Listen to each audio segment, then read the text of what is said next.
নমস্কার, অ্যাস্ট্রোইজডমে সবাইকে স্বাগত। আজকে আলোচনায় আমরা মীন রাশির কর্মজীবন, চাকরি ও ব্যবসায়িক সম্ভাবনা নিয়ে বিস্তারিত আলোচনা করব। বিশেষ করে এপ্রিল 2025 সালে কি কি নতুন সুযোগ আপনার জন্য অপেক্ষা করছে তা জানাবো। এই মাসে বৃহস্পতি, শনি, মঙ্গল এবং রাহুর গ্রহগুলোর সংযোগ কর্মজীবন ও ব্যবসায় কিভাবে প্রভাব ফেলবে সে বিষয়ে বিস্তারিত জানানো হবে। তো চাকরিজীবীরা কি নতুন চাকরি বা পদোন্নতির সুযোগ পাবেন? ব্যবসায়ীরা কি নতুন সম্ভাবনা দেখতে পাবেন? এছাড়া আমরা আলোচনা করব আর্থিক প্রবণতা, ঋণ সংক্রান্ত তথ্য এবং কিছু গুরুত্বপূর্ণ শুভ যোগ ও প্রতিকার। এপ্রিল মাসটি কর্মজীবনের ক্ষেত্রে একটি গুরুত্বপূর্ণ সময় হতে পারে। এই মাসের গ্রহের অবস্থান ও তাদের সম্পর্কের কারণে চাকরিজীবী, ব্যবসায়ী এবং আর্থিক পরিস্থিতির উপরে গভীর প্রভাব পড়তে পারে। তবে চ্যালেঞ্জ মোকাবেলা করে নতুন সম্ভাবনাকে সাদরে গ্রহণ করাও সম্ভব হতে পারে। আপনার প্রতি আমি এই ভিডিওটির মাধ্যমে কিছু গুরুত্বপূর্ণ নির্দেশনা দেব। চলুন শুরু করা যাক আজকের শক্তিশালী বিশ্লেষণ। তো প্রথমত আমরা কথা বলবো এপ্রিল মাসে আপনার গ্রহগত অবস্থান এবং তার প্রভাবগুলো নিয়ে।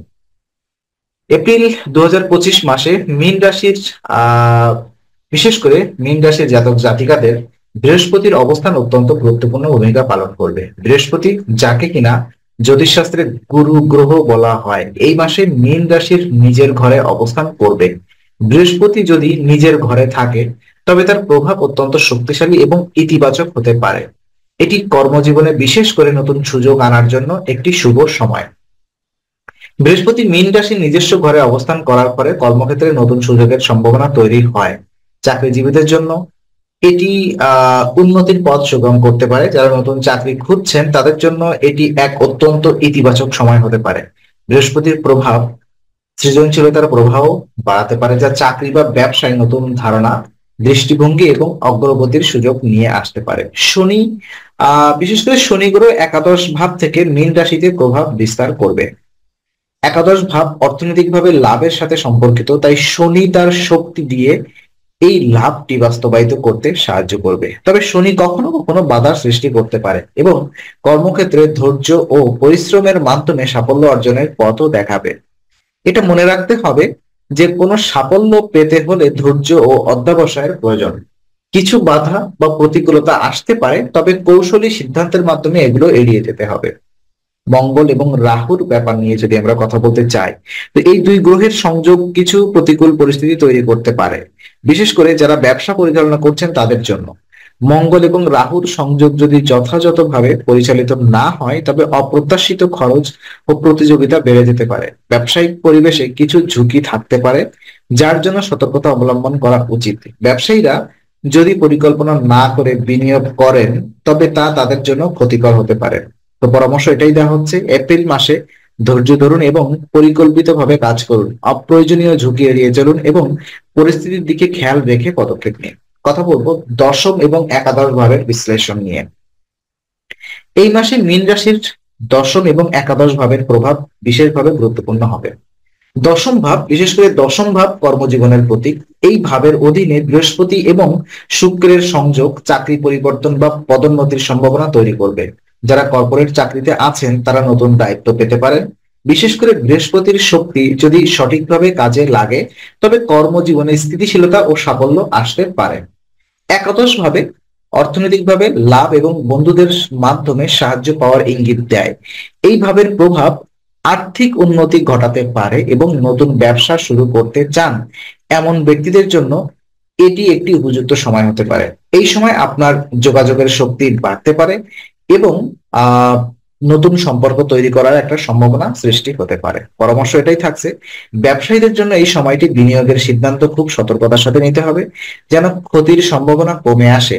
চাকরিজীবীদের জন্য এটি ক্যারিয়ারের অগ্রগতির সময় হতে পারে। কর্মক্ষেত্রে পদোন্নতি বা নতুন কাজের সুযোগ আসতে পারে। কথা বলবো নক্ষত্র এবং দশার পরিবর্তনের যে প্রভাবগুলো নিয়ে। এপ্রিল মাসে নক্ষত্র ও দশার পরিবর্তন কর্মজীবনের গুরুত্বপূর্ণ ভূমিকা রাখবে। জ্যোতিষশাস্ত্র অনুসারে নক্ষত্র এবং দশার পরিবর্তন যখন ঘটে তখন তা মানুষের জীবনে উল্লেখযোগ্য পরিবর্তন নিয়ে আসে। যেমন বৃহস্পতির মহাদশা, বৃহস্পতি মহাদশায় যারা আছেন তারা কর্মজীবনে স্থায়িত্ব এবং নতুন সুযোগ পেতে পারেন। এই দশার মধ্যে থাকা ব্যক্তিদের জন্য এটি বিশেষভাবে শুভ সময়, কারণ বৃহস্পতির প্রভাব তাদের কাছে ইতিবাচক ফল দিতে পারে। শনি অন্তর্দশা কিছু বাধা সৃষ্টি করতে পারে, তবে এটি দীর্ঘমেয়াদী পরিকল্পনার জন্য ভালো সময়। যারা বড় পরিকল্পনা বা উদ্যোগ নিতে চান তাদের জন্য এটি চিন্তা ভাবনা করার সময় হতে পারে। নক্ষত্রের প্রভাব, বিশেষ করে পুনর্সু বা রেবতী বা উত্তর ভদ্রপদ নক্ষত্রের অধীনে জন্ম নেওয়া ব্যক্তির জন্য এই মাসটি গুরুত্বপূর্ণ পরিবর্তন আনতে পারে। এই নক্ষত্রগুলোর প্রভাব কর্মজীবনে নতুন দিক নির্দেশনা দিতে পারে। তো পরামর্শ এটাই থাকছে, সঠিক সময়ে সিদ্ধান্ত নিন এবং ধৈর্য ধরে এগিয়ে যান। শনি এবং বৃহস্পতির শক্তি আপনার প্রতি সহায়ক হতে পারে যদি আপনি তাদের প্রভাব বুঝে কাজ করেন। কথা বলবো আপনার চাকরিজীবীদের জন্য বিশেষ উপবাস নিয়ে। এপ্রিল মাসে চাকরিজীবীদের জন্য অনেক সম্ভাবনা রয়েছে। যারা চাকরির জন্য আগ্রহী তাদের জন্য এটি একটি অত্যন্ত শুভ সময় হতে পারে। তো বিশেষ করে নতুন চাকরির সম্ভাবনা, তো এই মাসে যারা নতুন চাকরি খুঁজছেন তাদের জন্য এটি একটি ইতিবাচক সময়। বৃহস্পতি এবং শুক্রের প্রভাব চাকরির সুযোগের জন্য সহায়ক হবে। আপনি যদি নতুন চাকরির সুযোগ খুঁজছেন তবে আপনার চেষ্টা সফল হতে পারে। প্রমোশন বা ইনক্রিমেন্টের ব্যাপারগুলো নিয়ে যদি কথা বলতে চাই, তো যারা বর্তমানে চাকরিতে স্থিতিশীল আছেন তারা পদোন্নতি বা বেতন বৃদ্ধির সুযোগ পেতে পারেন। বৃহস্পতি ও শুক্রের প্রভাব চাকরিতে উন্নতির জন্য সহায়ক হতে পারে।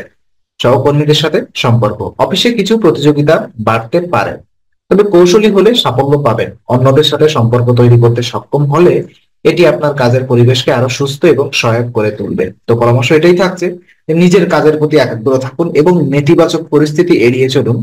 সতর্কভাবে কর্মক্ষেত্রে আপনার সম্পর্কগুলো পরিচালনা করুন। ব্যবসায়ীদের জন্য রয়েছে বিশেষ পূর্বাভাস। এপ্রিল মাসে ব্যবসায়ীদের জন্য কিছু বিশেষ সুযোগ এবং চ্যালেঞ্জ থাকতে পারে।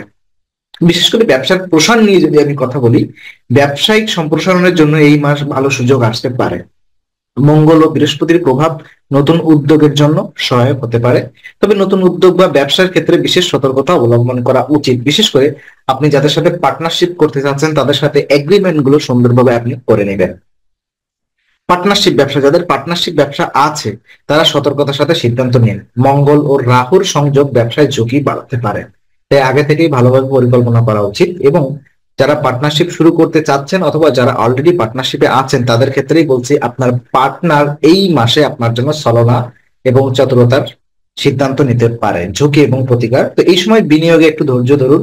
অপ্রত্যাশিত খরচ এবং ঝুঁকি মোকাবেলা করার জন্য যথেষ্ট প্রস্তুতি নিন। তো বিশেষ পরামর্শ এটাই দেওয়া হচ্ছে যে পার্টনারদের সাথে বিশেষ গুরুত্বপূর্ণ পরিস্থিতি মোকাবেলা করুন। বিনিয়োগের আগে ভালোভাবে গবেষণা করুন এবং সতর্কভাবে সিদ্ধান্ত নিন।